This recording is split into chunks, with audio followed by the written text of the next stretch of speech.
देखिए, आज हम रासायनिक बलगदगी में प्रथम कोट की जो अभिक्रिया का रासायनिक प्रथम कोट की अभिक्रिया का समाकलित जो आपका समीकरण होता है उसके बारे में बताएंगे और अर्धायु काल और वेग स्थिरांक में संबंध कैसे आप निकालेंगे उसके बारे में बताएंगे। तो प्रथम कोट की अभिक्रिया का वेग का रासायनिक समीकरण क्या होता है? तो k बराबर आपका हो जाता है 2.03 और t हो जाता है बराबर log और बेस्टन होता है और प्रारंभिक सांद्रता a हो जाती है और अभिक्रिया के फलस्वरूप जो सांद्रता में कमी होती है a माइनस क्या हो जाता है, ये हो जाता है। यह हमारा समीकरण होता है जो प्रथम कोट की अभिक्रिया का समाकलित आपका सिद्ध किया जाता है, तो वेग समीकरण होता है। अब देखिए हम क्या सिद्ध कर रहे हैं, अर्धायु और वेग स्थिरांक में संबंध क्या होता है। अर्धायु यानी किसे कहा जाता है? यदि कोई रासायनिक अभिक्रिया अपने प्रारंभिक सांद्रता का जितने समय में आधा हो जाती है उसे हम क्या कहते हैं, अर्धायु कहते हैं। हमने क्या कहा, यदि कोई रासायनिक अभिक्रिया की प्रारंभिक सांद्रता का जितने समय में आधा हो जाती है उसे हम क्या कहते हैं, अर्धायु कहते हैं। तो प्रारंभिक सांद्रता आपका क्या होता है? देखिए, प्रारंभिक सांद्रता माना रासायनिक अभिक्रिया है तो हमको ए से लिया गया है। प्रारंभिक सांद्रता क्या लिया गया? ए से लिया गया है। तो अपने प्रारंभिक सांद्रता का जितने समय में आधा हो जाती है उसे हम क्या कहते हैं, अर्धायु कहा जाता है। तो प्रारंभिक सांद्रता जितने समय में आधा हो जिसे क्या कहा गया, अर्धायु। अब देखिए, प्रारंभिक सांद्रता ए था और जितने समय में, तो आपका a माइनस एक्स बराबर क्या हो जाएगा, a बाई हाफ हो जाएगा। अब यहाँ समय क्या हो जाएगा, t बराबर t का स्थान क्या हो जाएगा, t हाफ। तो t हाफ माने आधा समय लगा अपनी प्रारंभिक सांद्रता होने में या उत्पाद बनने में। तो अब इसी के द्वारा हम सिद्ध करेंगे वेग स्थिरांक और अर्धायु में क्या संबंध होता है।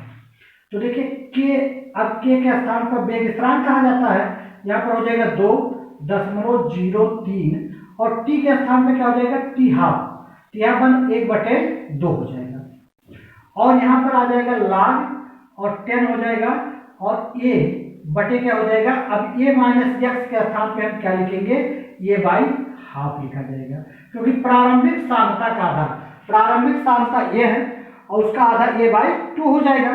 अब ये हमारा 2 कहाँ चला जाएगा, ऊपर चला जाएगा, क्या हो जाएगा, ऊपर। तो k बराबर 2.03 और क्या हो जाएगा, t हाफ माने 1/2 हो जाएगा और लाख क्या हो जाएगा, 10 हो जाएगा।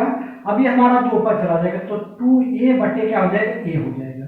2a बटे क्या हो जाएगा, a हो जाएगा। अब a से हमारा यहाँ कैंसिल हो जाता है तो बचेगा क्या, k बराबर 2.303 और क्या हो जाएगा, t 1 बटे क्या हो जाएगा 2 और लाख क्या हो जाएगा 10 और क्या हो जाएगा 2, लाख क्या हो जाएगा, क्या हो जाएगा 2 हो जाएगा।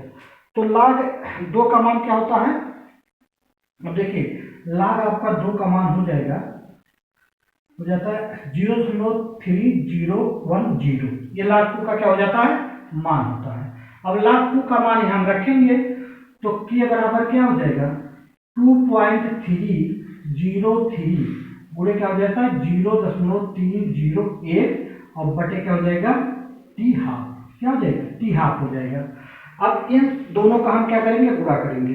गुणा करने पर जो मान हमारा आता है वो आपका वेग स्थिरांक k हो जाएगा, अर्धायु क्या हो जाएगा, t हाफ हो जाएगा।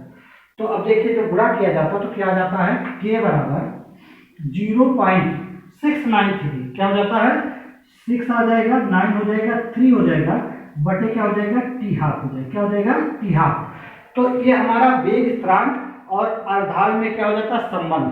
अब अगर आपसे पूछा जाता है कि अर्धायु काल क्या अभिकारक के सांद्रता पर निर्भर करता है, तो अभिकारक सांद्रता क्या है, ये है, ये माइनस एक्स होता है। तो इस सूत्र में आपका ना तो ये है ना तो ये माइनस एक्स है, अर्थात अर्धायु काल अभिकारक की सांद्रता पर निर्भर नहीं करता है।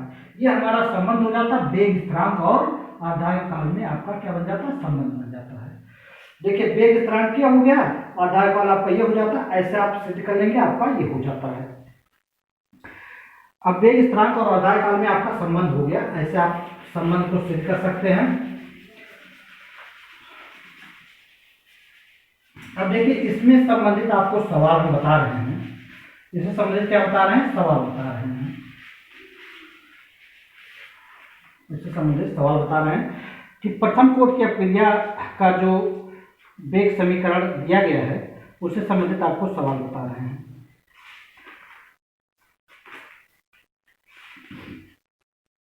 उससे संबंधित आपको सवाल कर रहे हैं। तो इंटर के जो सिलेबस में सवाल दिया गया उसी को हम कर रहे हैं। देखिए, कार्य प्रथम कोटि की अपक्रिया का अर्धकाल कितना दिया गया, 50 मिनट दिया गया है। अर्धकाल कितना दिया गया, 50 मिनट, और कितने समय में अपक्रिया का 90% पूर्ण हो जाएगा। तो अब कितने समय में अपक्रिया का 90% पूर्ण हो जाएगा, अर्थात कि अपक्रिया जो है प्रथम कोटि की अपक्रिया है, तो प्रथम कोटि की अपक्रिया के लिए वेग स्थिरांक का जो मान होगा वह हर समय पर क्या हो जाएगा, समान होगा। तो पहले हम क्या निकालेंगे, वेग स्थिरांक। क्या निकाला जाएगा, वेग स्थिरांक। तो के बराबर हमने क्या सिद्ध किया, 0.693। वाई क्या है, टी हाफ है, टी हाफ है। तो टी हाफ बराबर क्या हो जाएगा, 1/2 का मान कितना दिया गया है आपका, कै मिनट, ये दिया गया है आपका 50 मिनट। कितना दिया गया, 50 मिनट। अर्धकाल कितना दिया गया, 50 मिनट दिया गया है। अब हम टी हाफ के स्थान पे क्या लिखेंगे, 50। तो 0.693 बाई क्या हो जाएगा, 50 हो जाएगा। अब हमारे यह निकल गया, वेग स्थिरांक निकल जा रहा है। अब कह रहा 90% पूर्ण होने में, तो 90 माने मान लिया आपका 100 आपका प्रारंभिक क्षमता होगा और 90 आपका परसेंट पूर्ण हो रहा है। तो देखिए, अब इस समीकरण में इसका मान लिखेंगे तो जैसे प्रारंभिक क्षमता कितनी हो जाएगी, 100 हो जाएगी जब अपक्रिया नहीं होता, अर्थात टी बराबर 0 था। लेकिन जब अपक्रिया हो गया है तो हम क्या करेंगे, a माइनस एक्स का मान निकालेंगे। तो क्या हो जाएगा, अब देखिए यहाँ पर क्या करेंगे, 100 प्रारंभिक क्षमता क्या, एक स्थान पे 100 लिखा जाएगा और 90% एक्स का मान क्या हो जाएगा, 90। इतनी अपक्रिया पूर्ण हो चुकी है, तो 90 में से 100 घटाएंगे कितना आ जाएगा, आपका 10 आ जाएगा। तो ये माइनस एक्स स्थान में क्या लिखा जाएगा, 10 लिखा जाएगा। और वेग स्थिरांक के का मान आपने यहाँ निकाल लिए हैं और टी का मान हमको क्या करना है, निकालना है। तो टी का मान आपका क्या करना है, निकालना। तो इसीलिए परिभाषक चिन्ह लगाया गया।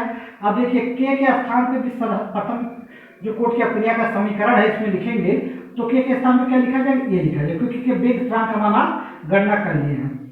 तो अब इस के स्थान पे हम क्या लिखते हैं, 0.693 बटे क्या हो जाएगा, 50 हो जाएगा, बराबर हो जाएगा। अब ये तो मान आपका कांस्टेंट मान आपको रहेगा, 2.03 हो जाएगा। और टी की आपको क्या करना है, गणना करना है, और लाभ क्या हो जाएगा, 10 हो जाएगा। अब ए के स्थान पे आप क्या लिख सकते हैं, 100, और ए माइनस एक्स के स्थान पे क्या लिखेंगे, 10। अब यह 0 से 0 हमारा कट जाएगा, बचेगा कितना, 10। क्या बच जाएगा, 10 हो जाएगा। तो 0.693 बटे क्या हो जाएगा, 50, और यहाँ पर क्या हो जाएगा, 2.303 बाई क्या हो जाएगा, 10 टी हो जाएगा। अब लाग यहाँ पर बच रहा है क्या, लाग 10 इंटू क्या हो जाएगा, 10 हो जाएगा। तो लाग 10 का मान जो 0 होता है उतना मान हो जाता है, अर्थात एक 0 अगर 100 होता तो 2 मान होता, अगर 1000 होता तो 3 हो जाता, और अगर आपका कितना दिया गया, ये आपका 10 है अर्थात 1 हो जाएगा। तो कितना गया, 0.693 बाई क्या हो जाएगा, 50 बराबर आपका क्या हो जाएगा, 2.033 बटे क्या हो जाएगा, टी हो जाएगा। अब लाग यहाँ लिखेंगे 10, और 10 का मान कितना हो जाएगा, 1 होगा। कितना हो जाएगा, 1 हो जाएगा, अर्थात यहाँ एक से क्या कर देंगे, पूरा कर देंगे। अब टी निकालना है, कितने समय में 90% पूर्ण हो जाएगा। तो आप क्या करेंगे, अब टी का मान निकालने के लिए आप क्या करेंगे, क्रॉस गुणा करेंगे। तो इसका गुणा देखिए, इसका गुणा इसमें हो जाएगा और इसका गुणा क्या हो जाएगा, इसमें हो जाएगा। तो यहाँ क्या बन जाएगा, 0.693 और टी बराबर क्या हो जाएगा, 2.303 इसका क्या हो जाएगा, 50। अब टी को आप बाहर निकाल लीजिए, तो टी को बाहर निकाला कि ना, 2.03 गुणे क्या हो जाएगा, 50 बटे क्या हो जाएगा, 0.693। आइए इसको गुणा करके हम हल करते हैं। इसमें इसके गुणा किया जाएगा, उसके बाद भाग दिया जाएगा। तो भाग करने के फलस्वरूप हमारा कितना आ जाएगा, टी बराबर आपका आएगा 166 मिनट। तो 166 मिनट में यह रासायनिक अपक्रिया क्या हो जाएगा, 90% पूर्ण हो जाएगा। तो इस तरह से आप सवाल को हल कर सकते हैं। जैसे क्या किया जाएगा, सवाल को हल कर सकते हैं। अब देखिए, आपका रासायनिक अपक्रिया की कोटि और उसके आरुकता। तो रासायनिक अपक्रिया की कोट किसे कहा जाता है और किसे क्या कहा जाता है, आरुकता। ये दोनों एक दूसरे से अंतर होता है। क्यों? देखिए, रासायनिक अपक्रिया की कोट में क्या लिया जाता है, अभिकारक की सांद्रता में परिवर्तन। अभिकारक की सांद्रता में कितने घात का परिवर्तन होगा वो अपक्रिया की क्या हो जाएगी, कोट हो जाएगी। और आरुकता में क्या हो जाएगा, देखिए अपक्रिया का कोट हम क्या होता है, किसी रासायनिक अपक्रिया में अभिकारक की सांद्रता में जितने घात का परिवर्तन होगा या जितने अणुओं में परिवर्तन हो रहा वह अपक्रिया की क्या कहलाएगी, कोट कहलाएगी। लेकिन आरुकता में क्या होता है, किसी रासायनिक अपक्रिया में भाग लेने वाले अणुओं की जो संख्या होगी वो उसकी क्या हो जाएगी, आरुकता हो जाएगी। अब आप इसमें अंतर देखिए, पहले में क्या होता है, रासायनिक अपक्रिया के अभिकारक की सांद्रता में जो जितने घात का परिवर्तन हुआ या जितने अभिकारक की सांद्रता में परिवर्तन होगा अपक्रिया कोट कहलाएगी। और आरुकता में क्या होगा, जितने अभिकारक मतलब जितने रासायनिक अपक्रिया में जितने अणु भाग लेंगे वो उसकी आरुकता हो जाएगी। पहला अंतर आप ये लिख देंगे। दूसरा लिखा जाएगा, देखिए रासायनिक जो अपक्रिया की कोट होगी वो क्या हो सकती है, शून्य भी हो सकती है। और शून्य कब होगी, जब अभिकारक सांद्रता में परिवर्तन नहीं होगा या जीरो परिवर्तन हो रहा तो आपका अपक्रिया कोट शून्य हो जाएगी। लेकिन आरुकता कभी शून्य नहीं होगा। अगर आरुकता शून्य हो जाता है तो कोई रासायनिक क्रिया होगा नहीं करेगी। क्यों, आरुकता क्या है, अणुओं की संख्या जो अभिकारक में भाग ले रहे हैं। तो दूसरा अंतर ये भी लिख सकते हैं। और ये भी देखिए, रासायनिक अपक्रिया की जो कोट होगी वो आपका भिन्न हो सकता है लेकिन आरुकता भिन्न नहीं होगा। आप 3 डिफरेंस लिख देंगे तो अपक्रिया की कोट और आरुकता में ये हो जाएगा अंतर। अब देखिए, आइए आप कहते हैं कि अपक्रिया की प्रथम कोट की अपक्रिया, तो प्रथम कोट की अपक्रिया कुछ ऐसी अपक्रियाएं होती हैं जो आभासी प्रथम कोट की अपक्रिया कहलाती है। आभासी माने जैसे द्वि अभिकारक तो है लेकिन परिवर्तन केवल एक अभिकारक के अणुओं में होगा तो उसे हम क्या कहेंगे, और हल्का फुल्का परिवर्तन दूसरे अभिकारक के अणुओं में होगा, ऐसा अर्थात आभासी परिवर्तन होगा तो उसे हम क्या कहेंगे, आभासी प्रथम कोट की अपक्रिया कहा जाता है। जैसे हम उदाहरण के द्वारा आपको समझा रहे हैं कि आभासी प्रथम कोट की अपक्रिया क्या है। आभासी प्रथम कोट की अपक्रिया क्या है, जैसे आप ले लीजिए चीनी और चीनी को जल में डाल दीजिए तो चीनी जल में घुल जाती है। अर्थात चीनी जब जल में घुलेगी तो चीनी के अणुओं में परिवर्तन तो आ जाएगा लेकिन जल के अणुओं में बहुत हल्का सा परिवर्तन आता है, अर्थात उससे सांद्रता बढ़ती है। तो अब यह है अपक्रिया। जैसे चीनी का सूत्र क्या होगा, आप जानते हैं C12 होता है, यह क्या होता है 22 होता है। C12 22 हो 11, ये आपका क्या है, चीनी या सेपोज कहा जाता है। अब इसको हम किस में डाल रहे हैं, जल में डाल देंगे तो जल आपका क्या होता है H2 हो जाएगा। अब यहाँ आप चीनी पानी का प्रयोग अपने घर कर सकते हैं क्योंकि चीनी जब पानी में डाला जाता है तो चीनी क्या परिवर्तित होता है लेकिन जल का में बहुत हल्का सा आंशिक परिवर्तन आता है। तो यह आभासी प्रथम कोट की क्या है, अपक्रिया है। तो चीनी आपका पूरे किसमें हो जाएगा, आपका C12 22 हो 11 तो चीनी हो गया, जल में डाला गया, ग्लूकोज और फ्रक्टोज मिल जाएगा, C6H12 वो क्या हो जाएगा, C6 हो जाएगा और प्लस क्या हो जाएगा, C6H12 वो क्या हो जाता है, 6 हो जाता है। तो अब देखिए, ये हमारा ग्लूकोज, ये हमारा फ्रक्टोज बन गया। तो जल के अणुओं में बहुत आभासी बहुत हल्का परिवर्तन होता है, अर्थात चीनी के और आप जो है परिवर्तित हो जाते हैं, जिसे क्या कहा जाएगा, आभासी प्रथम कोट की अपक्रिया कहलाती है। क्या कहलाती है, आभासी प्रथम कोट की अपक्रिया कहलाती है। तो यह आभासी प्रथम कोट की अपक्रिया हो जाती है। अब देखिए, आभासी प्रथम कोट की अपक्रिया आपका 2 अध्ययन करना है। अपक्रिया की कोट में प्रथम कोट की अपक्रिया, तो प्रथम कोट की अपक्रिया जैसे देखिए शून्य कोट की अपक्रिया या प्रथम कोट की अपक्रिया, 2 ही आपको इंटर में अध्ययन करना है। तो शून्य कोट की अपक्रिया क्या क्या कहा जाता है, देखिए वह अपक्रिया जिसकी दर अभिकारक के सांद्रता पर शून्य घात के क्या होती है, अनुक्रमानुपाती होती है। हमने क्या कहा, वह अपक्रिया जिसकी दर अभिकारक की सांद्रता के शून्य घात के अनुक्रमानुपाती होती है। तो शून्य घात जैसा अपक्रिया दर हम लेंगे, क्या लिया जाएगा, अपक्रिया की दर। अपक्रिया की क्या हो जाएगी, अपक्रिया की दर। अपक्रिया दर बराबर क्या हो जाएगा, अब यहाँ अपक्रिया दर बराबर एकांश समय में अभिकारक के सांद्रता में हुआ परिवर्तन। तो एकांश समय मानिए आपका जो दिया जाएगा सांद्रता D और A और Y क्या हो जाएगा, DT हो जाएगा, यह अपक्रिया दर हो जाएगा। अब ये समानुपाती किसका हो जाएगा, K बराबर ये अभिकारक की क्या हो जाएगी, सांद्रता हो जाएगी। तो अभिकारक के सांद्रता में क्या होता है, शुद्ध घात का परिवर्तन होता है। अपकारक सामता में कौन सा परिवर्तन होता है? शून्य घात का परिवर्तन होता है। तो ये हमारी प्रथम कोटि की अपक्रिया हो जाती है और शून्य कोटि की अपक्रिया हो जाती है। तो शून्य कोटि की अपक्रिया के लिए हम अगर आप उदाहरण लेते हैं तो जैसे हमने ले लिया नाइट्रोजन, मतलब आपको लिया जाएगा N2O। क्या लिया गया? N2O। अब देखिए शून्य कोटि की अपक्रिया हम ले रहे हैं, क्या हो जाएगा? N2O। अब इसका हम क्या करेंगे? अब देखिए इसमें जो अपक्रिया होती है शून्य कोटि की, या तो आपका अवघटन कराया जाएगा, या तो वियोजन कराया जाएगा, या तो आपको क्या कराया जाएगा?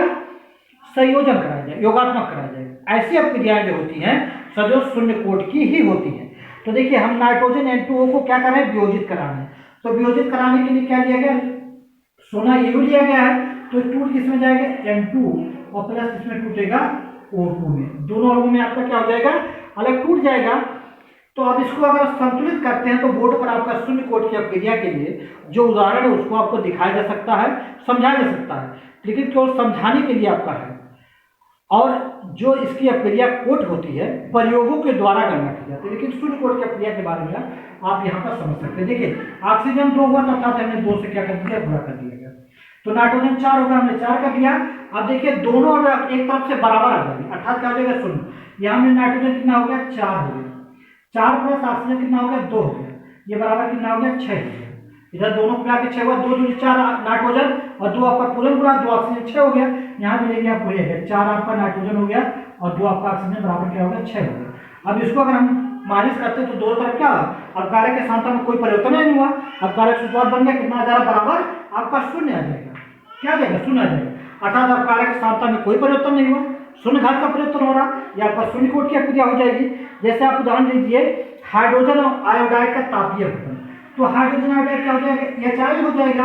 अब तापीय अपघटन हम बता रहे हैं, देखिए शून्य कोटि की अपक्रिया के लिए अगर उदाहरण आपको याद रखना है तो चाहे तापीय अपघटन हो, चाहे वियोजन हो, या आपके संयोजन हो, ये तीनों जो अपक्रियाएं होती हैं सदैव शून्य कोटि की ही होती है। तो देखिए हम इसको तापीय वियोजन करेंगे, क्या टूट जाएगा? H2 प्लस क्या टूट जाएगा? I2 में। अब यहाँ 2 से गुणा कर दिया, ये देखिए अब यहाँ पर 2 हाइड्रोजन हो गया और 2 क्या हो गया? आयोडीन। बराबर कितना आ गया? 4। और यहाँ पर क्या हो रहा? 2 हाइड्रोजन प्लस क्या हो जा रहा? 2 आयोडीन बराबर क्या हो गया? 4। अब दोनों को घटा के क्या है? शून्य घात का परिवर्तन आएगी। तो आपका ये तापीय वियोजन हो जाएगा। या आपका जैसे अमोनिया होता है, अमोनिया का तापीय वियोजन लीजिए तो अमोनिया का हो जाएगा NH3। आप जानते हैं अमोनिया होता है। अब इसको हमने तापीय वियोजन किया तो क्या हो जाएगा? N2 और प्लस इसमें टूट जाएगा H2 में। तो यहाँ पर नाइट्रोजन आपका क्या है? 2 है, तो 2 से गुणा करेंगे, यहाँ पर 3 से गुणा कर दिया जाएगा। अब ये मालिब्डिनम यमो का आपका उत्प्रेरक के रूप में प्रयोग किया जाता है। तो यहाँ नाइट्रोजन 2 हो जाएगा और हाइड्रोजन कितना हो जाएगा? 6 हो जाएगा। बराबर कितना हो जाएगा? 8 हो जाएगा। यहाँ आप देंगे नाइट्रोजन 2 हो गया और हाइड्रोजन 6 हो गया, बराबर कितना हो गया? 8 हो गया। अब देखिए दोनों तरफ आपका क्या है? शून्य घात का परिवर्तन आ गया। तो ये सब कैसी अपक्रिया है? शून्य कोटि की अपक्रिया का क्या है? उदाहरण है। अब ये शून्य कोटि की अपक्रिया का क्या था? उदाहरण था। अब इसमें आपका बचता है क्या? प्रथम कोटि की अपक्रिया। तो प्रथम कोटि की अपक्रिया क्या होती है? जो अभिकारक के सांद्रता में प्रथम घात का अगर परिवर्तन या अनुक्रमानुपाती होती है उसे हम प्रथम कोटि की अपक्रिया कहा जाता है। देखिए वह अपक्रिया जिसकी दर अभिकारक सांद्रता के प्रथम घात के अनुक्रमानुपाती होती है उसे क्या कहा जाता है?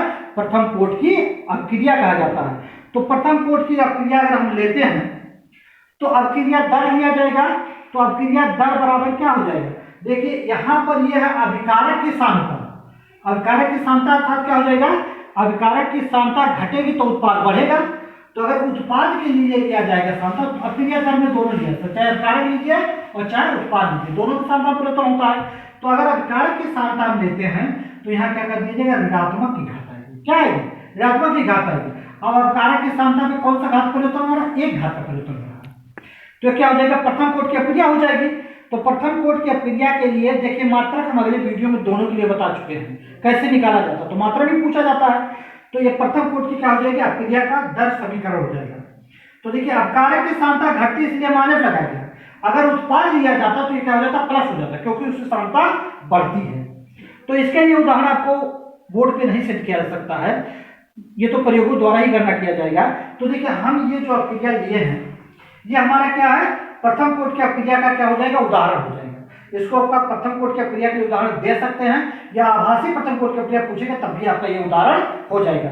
सुक्रोज को जल में डालिए, ग्लूकोज फ्रक्टोज बन गया, प्रथम कोटि की क्रिया का क्या हो जाएगा, उदाहरण हो जाएगा। तो क्लिक कर दीजिए, छूट हो गया।